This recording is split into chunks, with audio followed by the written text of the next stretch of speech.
시청자 여러분, 안녕하십니까? 이슈를 더 쉽게 풀어드리는 더 뉴스 시작합니다. 이재명 대표의 내일 검찰 출석을 앞두고 여야의 신경전이 거셉니다. 대통령실은 출산 시 대출 탕감을 언급한 나경원 저출산고령사회위원회 부위원장에 대해 해촉을 검토하고 있는 것으로 전해졌습니다. 저정시 시간에 풀어보겠습니다. 미세먼지와 황사가 나흘째 한반도를 뒤덮고 있습니다. 공기질은 최악인데요. 원인과 함께 미세먼지가 언제까지 이어질지, 아울러 건강관리 요령도 함께 짚어보겠습니다. 먼저 오늘의 주요 뉴스부터 보시겠습니다. 코로나19 신규 환자가 19,000여 명으로 두 달여 만에 10,000명대를 기록했습니다. 정부는 이번 주 위중증 환자 발생이 줄면 다음 주에 실내 마스크 조정 논의를 본격화하겠다고 했습니다. 수도권과 강원도에 초미세먼지주의보와 미세먼지주의보가 동시에 내려진 가운데 오늘도 탁한 공기질이 이어지고 있습니다. 미세먼지는 이번 주 중반까지 이어지다가 금요일과 토요일 사이에 전국에 비가 내리면서 사라질 예정입니다.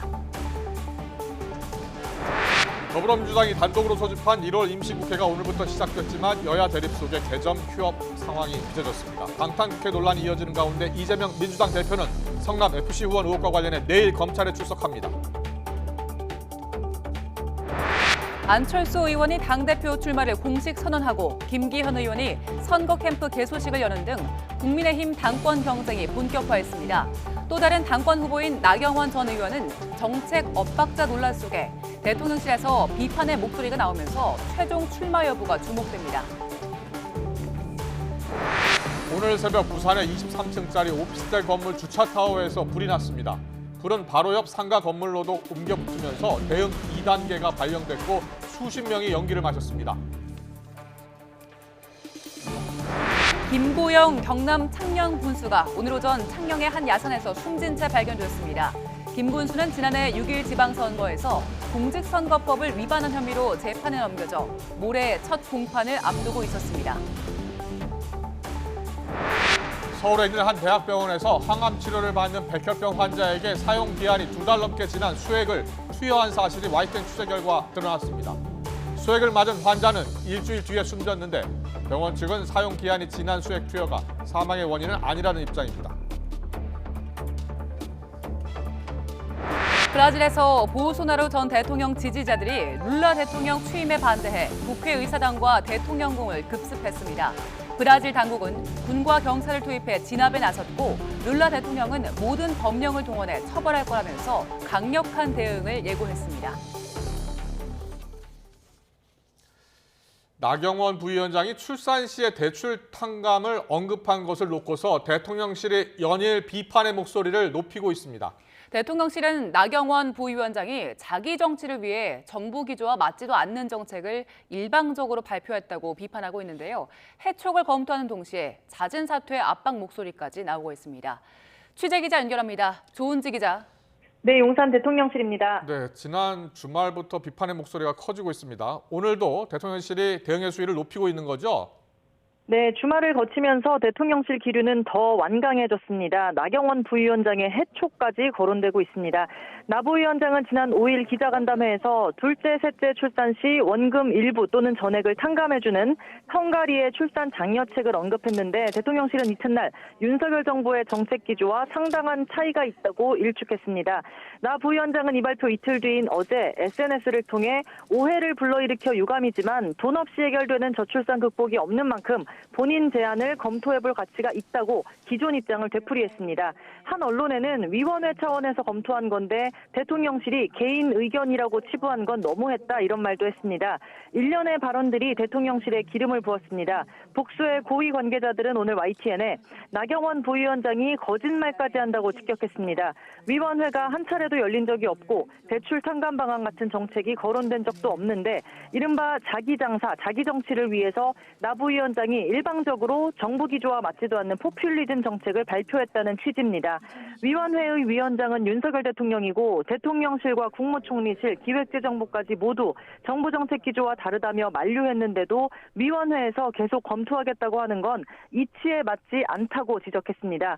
대통령실 고위 관계자는 나 부위원장은 국가중대사인 인구정책을 총괄하고 수십조 원의 국가정책을 담당하는 공직자로서 더는 방치할 수 없는 처사라고 밝혔습니다.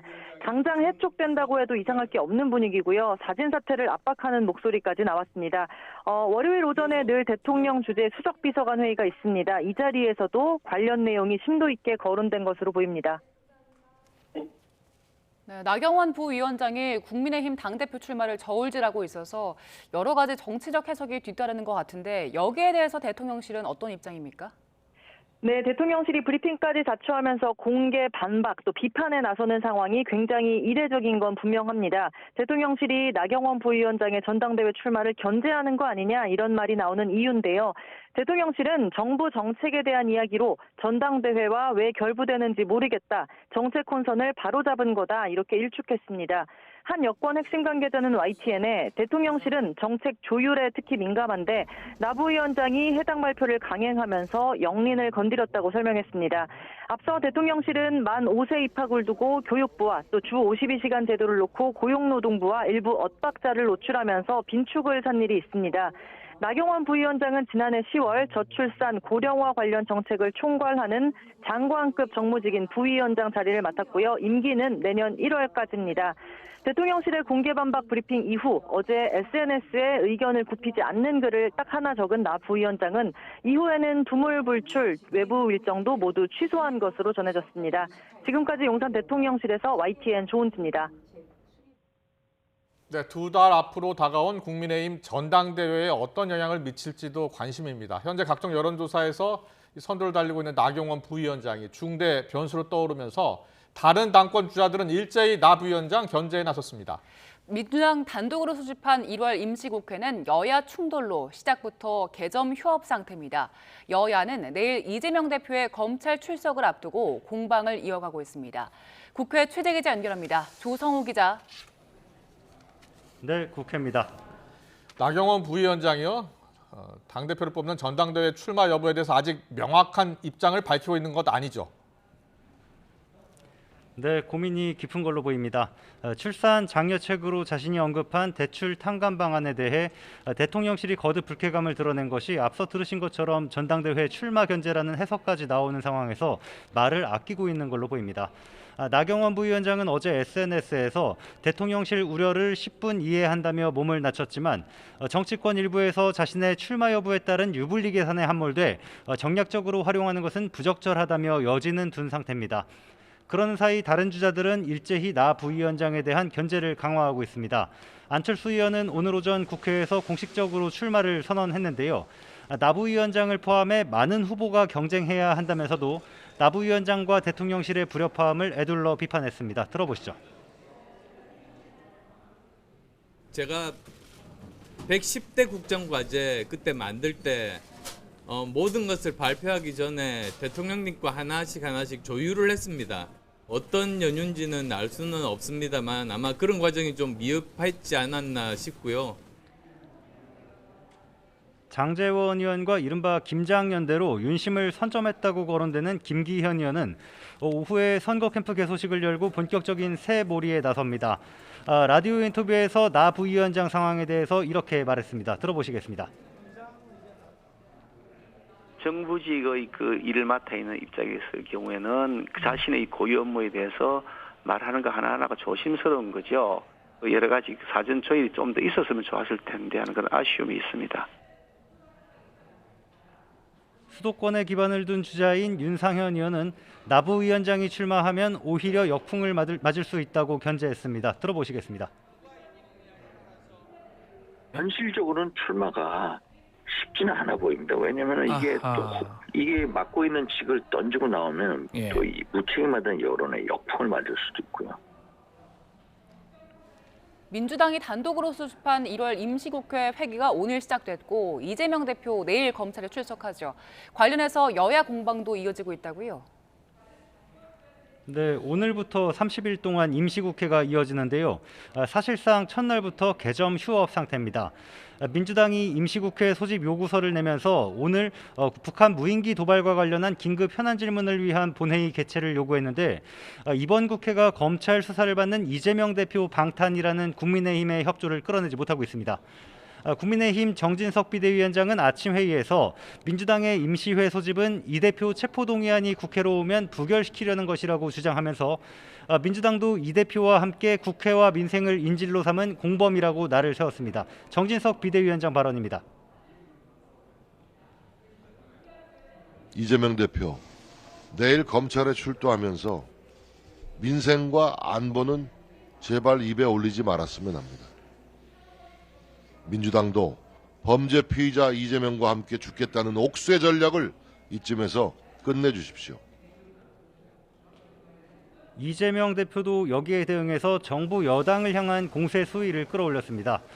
국가의 양대축인 민생과 안보가 뿌리째 흔들리고 있고 가히 참사 정권이라고 할 만하다며 집권 세력 전체가 국정 책임을 망각하고 있다고 질타했습니다. 들어보시죠. 정부 여당은 장군 멍군식의 말폭탄으로 안보 무능을 감추고 당권 싸움에만 정신이 팔려 있습니다. 이 정권이 번데기 정권 같다. 뻔뻔하고 대책 없고 기가 막히다. 이런 얘기를 한다고 합니다.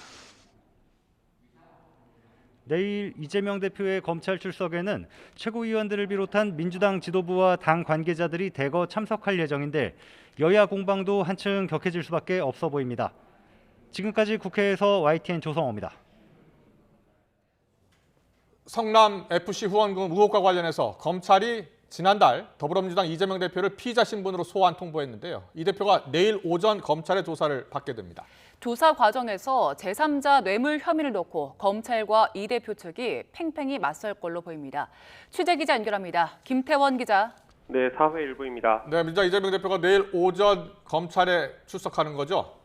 네, 이재명 대표는 내일 오전 10시 반 수원지방검찰청 성남지청에 출석합니다. 이 대표 측은 조사에 앞서 이 대표가 직접 검찰 수사와 관련해 필요한 이야기를 할 것이라고 밝혔습니다. 민주당 지도부도 이 대표와 동행할 예정입니다. 지난 대선 시기 불거진 여러 의혹 사건 가운데 이 대표가 직접 조사를 받는 건 이번이 처음입니다. 그런 만큼 이 대표는 지난 주말 모든 일정을 비우고 검찰 수사에 대비했고 검찰 역시 질문지를 다듬으면서 조사에 만전을 기한 것으로 전해졌습니다. 내일 성남지청 주변에는 이 대표를 지지하는 1,500여 명과 보수단체 500여 명 등이 모일 것으로 예상됩니다. 경찰은 혹시 모를 충돌에 대비해 기동대 10개 중대 등 800여 명을 투입하고 성남지청 역시 청사주차장을 비우는 방안을 검토하고 있습니다. 네, 이재명 대표 혐의 결국 핵심은 제3자 뇌물 혐의죠? 그렇습니다. 현재 검찰이 성남FC 후원금 의혹과 관련해 이 대표에게 적용한 건 제3자 뇌물죄 혐의입니다. 이 대표가 성남시장으로 있을 당시 두산 등 관내기업 6곳에 소유 부지의 용적률 상향이나 용도 변경 등의 현안을 해결해주는 대가로 자신이 구단주였던 성남FC에 160억여 원을 후원하게 했다는 혐의입니다. 부정한 청탁이 있었는지 그리고 대가성인지를 밝혀내는 건 결국 검찰의 몫입니다. 이를 입증하기 위해 검찰은 해당 기업들을 압수수색했습니다. 검찰은 이 대표가 자신의 목표를 위해 기업들에게 후원을 요구했던 것으로 의심하고 있습니다. 앞서 재판에 넘긴 성남시 실무자 공소장에도 이 대표가 정치적 약속을 지키기 위해 기업들과 접촉해 성남FC 운영 자금을 받아내려 했다고 적시했습니다. 결국 기업들은 당시 성남시장이던 이 대표가 행정 편의를 제공해 줄 것을 기대했고 이 대표와 이해관계가 맞아떨어지면서 대가성 후원이 이루어졌다는 게 검찰의 주장입니다. 이 대표는 이 같은 검찰 논리에 대해 여러 차례 공개적으로 반박해왔습니다. 이 대표는 기업들의 후원금을 유치한 건 시민구단인 성남FC를 위한 것이고 이는 성남 시민들의 이익이라고 반박했습니다. 결국 공익을 위한 결정이 공정성과 청렴성을 해쳤다고 보기는 어려워 부정한 청탁이 아니라는 게 이 대표의 주장입니다. 이렇게 양측 입장이 정면으로 맞부딪히는 만큼 내일 조사도 장시간 이뤄질 것으로 보입니다. 지금까지 사회일부에서 전해드렸습니다. 코로나19 신규 환자가 19,000여 명으로 2달여 만에 10,000명대를 기록했습니다. 정부는 이번 주 위중증 환자 발생이 감소하면 다음 주 실내 마스크 조정 논의를 본격화하겠다고 밝혔습니다. 취재 기자 연결합니다. 최명신 기자. 네, 최명신입니다. 오늘 코로나 상황 어떻습니까? 네, 오늘 0시 기준 코로나19 신규 환자는 19,000여 명으로 어제보다 27,000명 정도 적습니다. 신규 환자가 10,000명대를 기록하기는 지난해 11월 7일 이후 63일 만이고 월요일 기준으로도 9주 만에 가장 적은 숫자입니다. 해외 유입 사례는 109명으로 이 가운데 68%인 74명이 중국에서 온 입국자들입니다. 인천공항 도착 즉시 PCR 검사를 받는 중국발 단기 체류 외국인 양성률은 어제하루 3.9%로 전날보다 10.9%포인트 낮아졌습니다.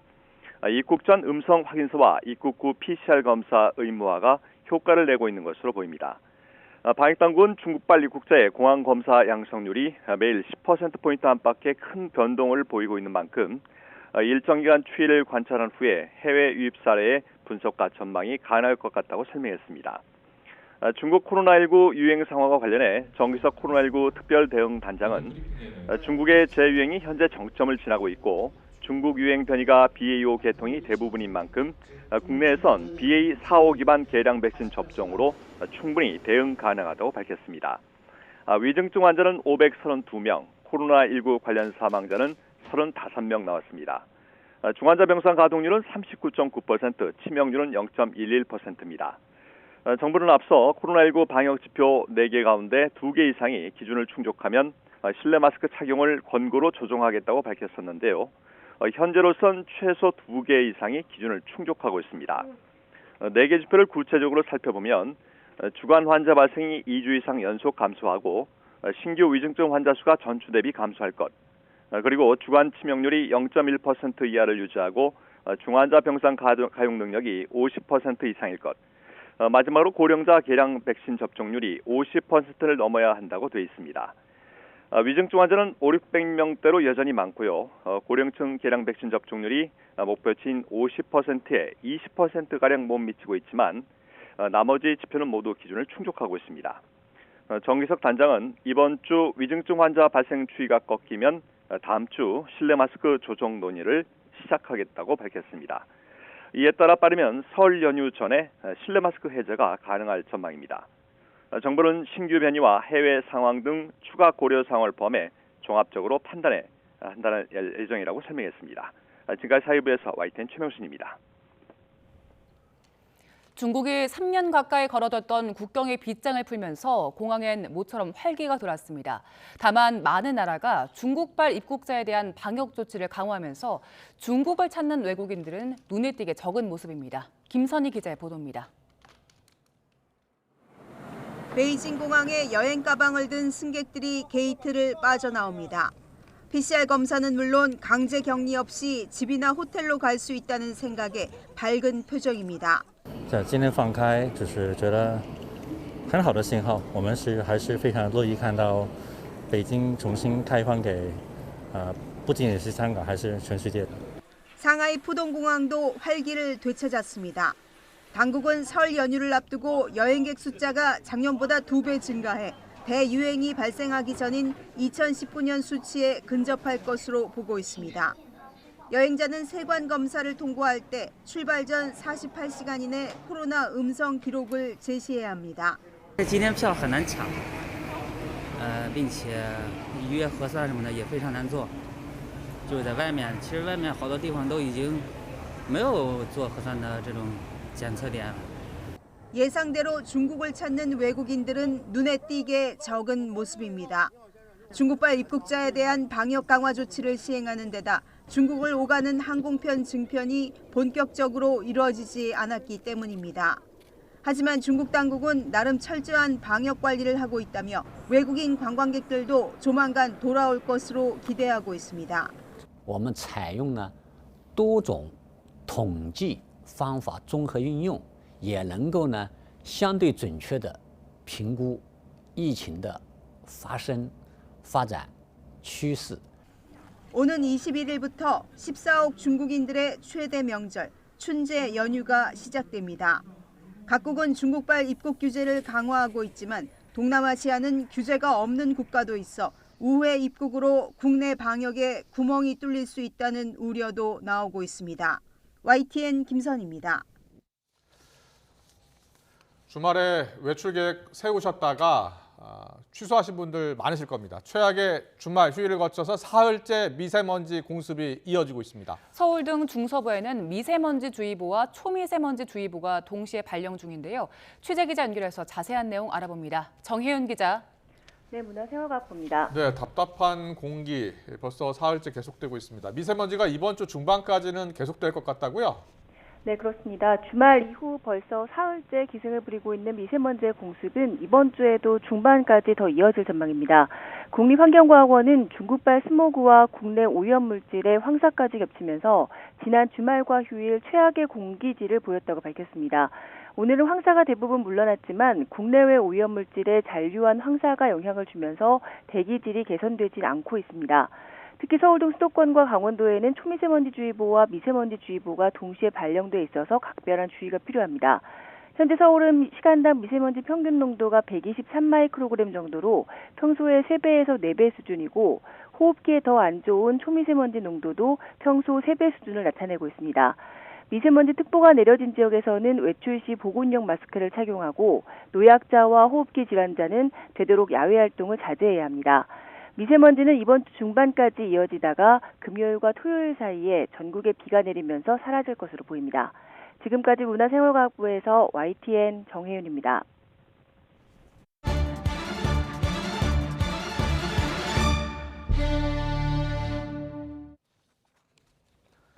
통일부가 지난달 26일 북한 무인기의 우리 영공 침범 이후에도 남북 공동연락사무소 간 통화는 정상적으로 이루어지고 있다고 밝혔습니다. 조중훈 통일부 대변인은 정례브리핑에서 현재 아침 9시와 오후 5시 정례적으로 통화가 이루어지고 있다면서 이같이 말했습니다. 또 북한 무인기의 영공 침범과 관련해서 남북 공동연락사무소 간 채널을 통해서 항의나 전통문을 보낸 적이 있느냐는 질문엔 없다고 답했습니다. 정부가 설 연휴 배송 물량이 급증할 것으로 예상됨에 따라 택배 현장에 약 6천 명의 인력을 추가로 투입합니다. 국토교통부는 오늘부터 다음 달 4일까지 4주간을 택배 특별관리기간으로 지정해서 운영합니다. 국토부는 설 연휴를 맞아 한 달간 배송 물량이 평상시에 대비 8%에서 25% 증가할 것으로 보고 있습니다. 주요 택배 사업자는 연휴 기간 택배 종사자의 쉴 권리 보장을 위해서 설 연휴 이틀 전부터 배송 물품의 집파를 제한해 대부분의 택배기사는 오늘 21일부터 24일까지 연휴를 보장받게 될 전망입니다. 서울시가 설을 앞두고 한우 등 명절용 선물과 제수용품의 원산지 특별 단속을 시행합니다.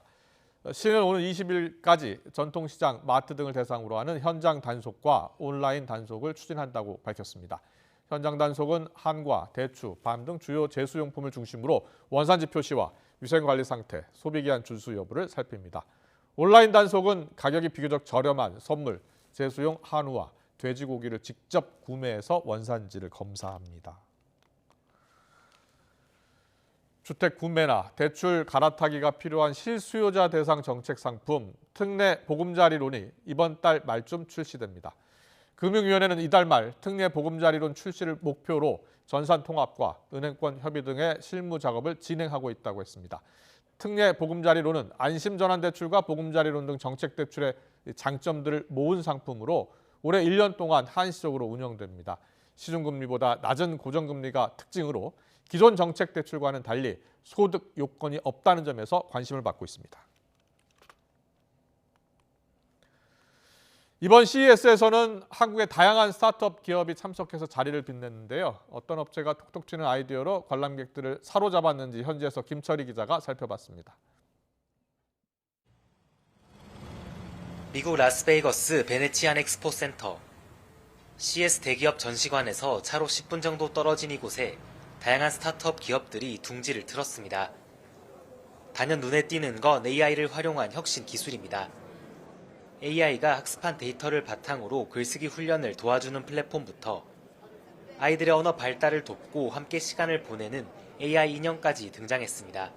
많은 부모님들이 사실 하루 종일 아이들과 대화를 해주기는 많이 힘드시잖아요. 그래서 이 타티가 부모님을 도와서 아이들과 놀이를 통한 즐거운 교육을 할 수 있는 그런 제품이 되도록 하겠습니다. 날로 관심이 높아지는 건강 관련 분야에서도 스타트업의 아이디어가 돋보였습니다. 가상 공간에서 여럿이 함께 달리는 것은 물론 실시간 자세 교정까지 가능한 메타버스 플랫폼도 등장했습니다. 카메라를 통해 AI가 사용자의 신체를 분석하게 되는데요. 실시간 분석이 끝나면 화면을 통해 잘못된 자세를 알려주게 됩니다. 순식간에 자신의 건강 상태를 확인할 수 있는 기기도 있습니다. 작은 장치를 손에 쥔 채 5초를 기다리자 체지방과 골격근량 등 구체적인 수치가 화면에 나타납니다. 혹시 위험 수위는 넘지 않을까라고 걱정하시는 분들 많으실 텐데요. 그런 분들이 이제 바로 실시간으로 한 5초 정도의 시간만 할애하시면 바로바로 어느 정도 체지방이 변화되는지를 이제 아실 수 있고요. 규모는 작지만 뛰어난 아이디어로 주목받은 한국의 스타트업 기업들. CES를 기회 삼아 더 높은 도약을 준비하고 있었습니다. 미국 라스베이거스에서 YTN 김철입니다.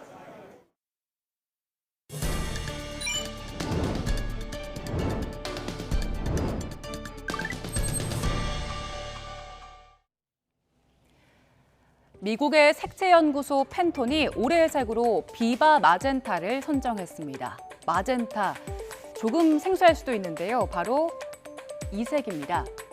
따뜻함을 지닌 붉은 색감인데 우리말로 하면 심홍색, 진분홍과 비슷하죠. 이 색을 보면 어떤 느낌이 드시나요? 팬톤은 비바 마젠타가 따뜻함과 차가움이 균형을 이룬 색이라고 표현했는데요. 지금처럼 급격한 변화가 있다는 시기와 잘 맞아떨어지는 독특한 색이라고 표현했습니다. 여기에 우리말로 만세 같은 추임새인 비바가 붙어서 생동감도 느껴지죠. 세계적 색채 연구소인 팬톤은 지난 2000년부터 매년 올해의 색을 선정해서 발표해왔는데요. 색을 선정하는 기준은 시대정신, 시대상으로 요약할 수 있습니다. 코로나가 한창이었던 지난 2021년에는 견고한 시멘트 같은 회색빛과 그리고 희망을 상징하는 노란색을 꼽아서 긴 터널 끝에 반드시 밝은 빛이 온다는 희망을 녹여냈습니다. 그리고 지난해에는 붉은 빛과 함께 푸른색이 함께 맴도는 베리 페리라는 색을 개발해서 발표했는데 이 색에는 기술과 자연의 결합 그리고 혁신과 변화라는 의미를 담기로 했습니다. 자, 올해는 코로나 장기화와 경기 침체로 지친 사람들에게 용기와 활력을 준다는 의미로 역동적인 비바 마젠타가 선정됐는데요. 영국의 미술 사학자인 제임스 폭스 교수는 팬톤의 올해 색 선정에 대해서 많은 사람들이 희망을 잃은 시기에 적절한 선택이라고 평가를 했습니다. 또 비바 마젠타를 인간 정신의 회복력이라고 평가했습니다. 팬톤이 발표한 색은 해마다 패션과 뷰티, 인테리어와 가전 등 각 분야에 영향을 미치는데요. 올해도 산업계에서는 발빠르게 제품에 비바 마젠타를 입히고 있습니다. 화장품과 패션 소품은 물론이고요. 스마트폰, 그리고 주방 가전까지 나왔습니다. 여전히 계속되는 코로나와 암울한 경기 침체 전망까지 지금이야말로 다시 일어설 힘을 내야 할 때인 것 같지요. 모두 올해의 색, 비바 마젠타의 강렬한 에너지 듬뿍 받으면 좋겠습니다.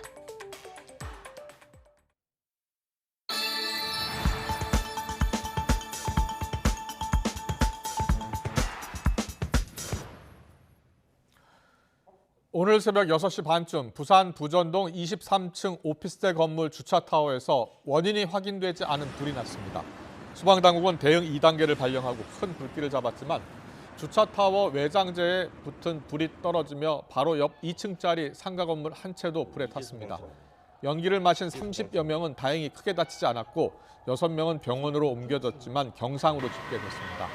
소방당국은 6시간여 만에 불길을 모두 잡고 대응 단계를 해제했습니다. 불이 난 주차타워의 외장재는 화재에 취약한 드라이비트 재질로 확인됐습니다. 경찰은 내일 합동 감식을 벌여 정확한 화재 원인을 조사합니다. 서울에 있는 한 대학병원에서 항암 치료를 받는 백혈병 환자에게 사용 기한이 2달 넘게 지난 수액을 투여한 사실이 YTN 취재 결과 드러났습니다. 병원 측이 의약품 관리를 제대로 못해 명백한 의료과실에 해당하는데 수액을 맞은 환자는 일주일 뒤에 숨졌습니다. 황보혜경 기자의 보도입니다. 지난해 5월 급성 백혈병을 진단받은 21살 정모 씨. 지난해 11월 중순부터 서울의 한 대학병원에서 면역세포가 감소하는 고강도 항암 치료를 받기 시작했습니다. 지난해 11월 27일 새벽 4시쯤 정 씨는 병원에서 포도당 수액을 맞았는데 사용 기한이 무려 2달 넘게 지난 상태였습니다. 정 씨 보호자가 오전 9시쯤 이를 발견했을 땐 이미 100ml 정도가 정 씨 몸에 주입된 뒤였습니다. 그러니까 면역력이 아예 없다 보니까 정말 조심해야 되는 상황인데 단 1%만이라도 잘못이 됐다 하면 이 아이한테는 치명적인 건데. 고열에 시달리던 정 씨는 일주일 뒤 폐혈증 증세를 보이다 숨졌습니다. CRE균, 즉 카바페넴 내성 장내 세균에 감염된 겁니다. 병원 측은 사용기한이 지난 수액을 맞게 한 사실은 인정했습니다. 다만 수액을 만든 제약회사에 확인한 결과 적합성을 통과해 사망의 직접적인 원인은 아닌 걸로 본다는 입장을 내놨습니다. 수액 투여 과정에서 많은 문제가 있었던 사실은 병원 측도 인정하고 있습니다. 먼저 병원에선 매달 날짜가 지난 물품을 확인한 뒤 반납해야 하지만 이를 지키지 않았고 수액을 놓은 간호사가 사용기한을 최종 확인하지도 않았던 겁니다. 전문가들은 정 씨가 수액을 맞아 사망했다고 단정짓기는 어렵다면서도 병원 측이 의약품 관리를 미흡하게 해 명백한 의료 과실이 발생한 거라고 지적합니다. 바코드를 이용을 해가지고 유통기간이 지나게 되면 경고음이 울리게 하거나 하는 등등의 여러 가지 보안 장치가 있는데 이러한 부분들이 제대로 관리가 안 됐다라고 볼 수밖에 없습니다. 대학병원에서 벌어진 어처구니 없는 사고에 대해 정 씨 유족 측은 한국의료분쟁조정중재원에 분쟁 조정을 신청했습니다. 이거하고 아이가 사망한 거에 대해서 직접적인 연관성이 정말 없기 때문에 그렇게 병원 쪽에서 얘기를 하는 건지 그게 너무 궁금한 거죠. 병원 측은 YTN 취재가 시작되자 뒤늦게 해당 간호사에 대한 징계 절차를 논의하고 있습니다. YTN 황보혜경입니다. 오늘 새벽 인천 강화군 서쪽 해역에서 규모 3.7의 지진이 발생했습니다. 지진은 서울과 경기도 등 수도권 전역에서 느껴질 정도였는데 새벽 시간 잠에서 깬 시민들은 놀란 가슴을 쓸어내려 했습니다. 안동준 기자입니다. 대부분이 잠들었을 새벽 시간 요란한 소리와 진동을 울리며 지진 재난 문자가 도착합니다. 오늘 새벽 1시 28분쯤 인천 강화군 서쪽 해역에서 규모 3.7의 지진이 발생한 겁니다.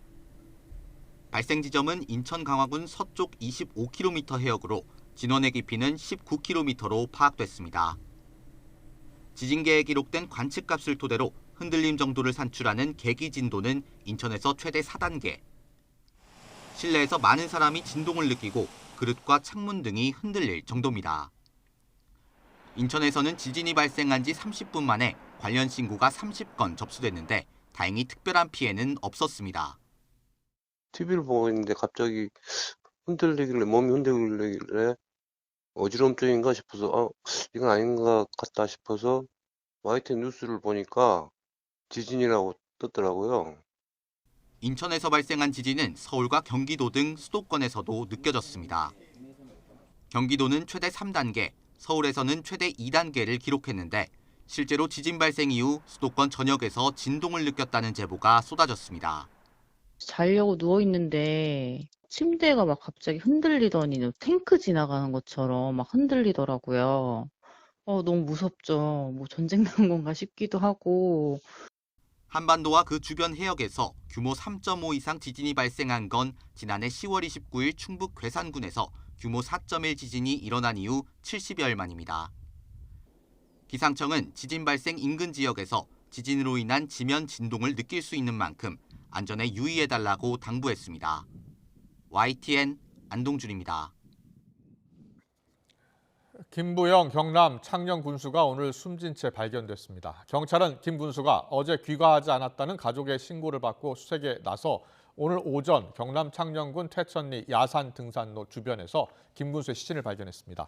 김 군수는 지난해 6.1 지방선거에서 공직선거법을 위반한 혐의로 기소된 상태로 오는 11일 첫 공판을 앞두고 있었습니다. 김 군수는 지방선거에서 다른 후보의 표를 분산시키려 지인을 민주당 창녕군수 후보로 나가게 한 뒤 그 대가로 3명에게 1억 3천만 원을 전달한 혐의로 불구속 기소됐습니다. 김 군수는 변호인을 통해 선거인 매수 등 공직선거법 위반 혐의에 대해 부인해왔습니다. 마약 투약 혐의로 재판에 넘겨진 작곡가 돈 스파이크에게 법원이 징역형의 집행유예를 선고했습니다.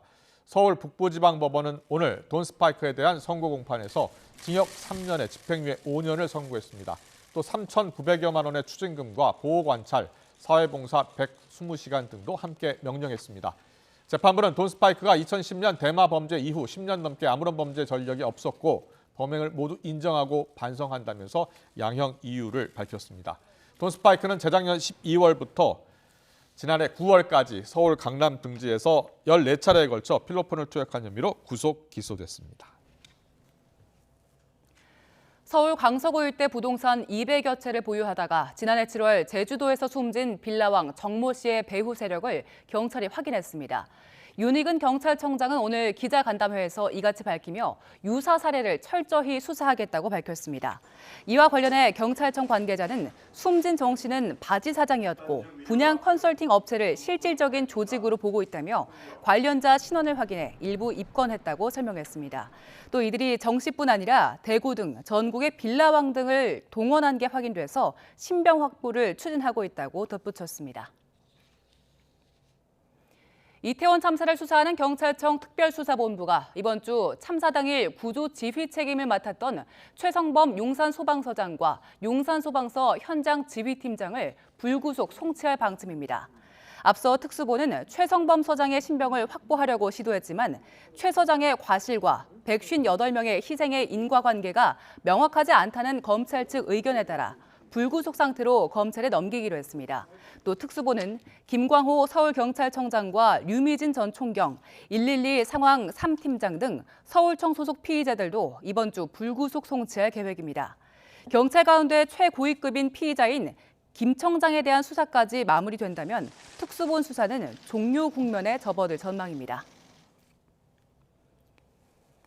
지난해 강원도에서 레저보트가 전복돼 장애 청소년이 물에 빠져 숨지는 사고가 있었습니다. 사고가 일어난 지 반년이 넘게 지났고 경찰도 수사를 마무리했는데 유족들은 여전히 이해할 수 없는 부분이 있다고 주장하고 있습니다. 홍성욱 기자가 취재했습니다. 강원도 춘천 의하모에 있는 수상 레저시설. 사고는 지난해 7월 발생했습니다. 장애 청소년 레포츠 캠프 중 참가 학생과 장애인 체육회 직원 등 10명이 탄 보트가 전복됐습니다.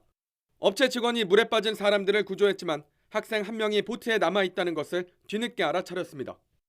나중에 확인해보니까 다시 세보니까 1명이 없는 거를 이제 뒤늦게 확인을 했다는 겁니다. 잠시 뒤 18살 A군을 찾았지만 의식을 잃은 상태였고 병원으로 옮겨졌지만 결국 숨졌습니다. 아이들 해봐야 10명 정도 탄 이 사고에서 어느 한 분도 인원 파악을 제대로 못했다라는 점, 이 부분은 분명히 이 기관에서는 분명히 책임을 져줘야 된다고 좀 생각을 합니다. 유족은 행사를 주최한 장애인 체육회가 사고 경위를 제대로 파악하지 못하고 있다고 설명했습니다. 전복된 보트 에어포켓에서 여학생이 먼저 구조됐는데 이때까지 A군이 빠져나오지 못한 것을 현장 직원들이 몰랐다는 건 과실 책임이 있다는 겁니다. 저희도 이 사람들한테 적극적으로 이런 거를 다 찾아가서도 물어봤는데 이런 얘기는 경찰에서만 진술한 거고 저희는 이걸 처음 봐요 지금. 경찰은 레저업체 대표를 과실치사 혐의를 입건해 사건을 검찰로 넘겼습니다. 하지만 장애인 체육회에는 아무 책임을 묻지 않았습니다. 수사를 벌인 춘천경찰서는 사고를 낸 건 보트를 몬 업체 대표라며 장애인 체육회가 행사를 주최했더라도 사망사고와 관련해 책임이 없다고 판단했다고 밝혔습니다. 수상 레포츠 행사를 진행하는 데에 있어서는 좀 더 깊은 안전상 주의 의무가 요구된다고 할 수 있습니다. 그럼에도 불구하고 장애 청소년의 사망사고가 발생했는데 이 주체나 주관사들에 대해서 입건조차 하지 않는다. 여기에 대해서 과연 유가족들이 납득할 수 있을지 의문스럽습니다. 행사를 관리할 의무가 있는 기관에 책임을 물을 수 없는 유족들은 여전히 울분을 토하고 있습니다. YTN 홍수옥입니다. 경찰이 전국 장애인 차별철폐연대가 불법 행위를 계속하면 현장에서 체포하는 방안을 검토하고 있습니다.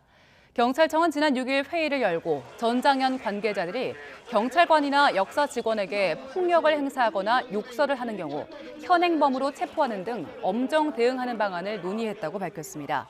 또 강한 물리적 충돌이 발생하면 서울시가 보유한 장애인 차량을 지원받아 체포된 사람들을 경찰로 이송할 수도 있다고 설명했습니다. 윤익은 경찰청장은 불법 행위에 엄중하게 대응하는 게 경찰의 기본 방침이라며 경찰이나 교통공사 직원에 대한 폭력은 묵과할 수 없다고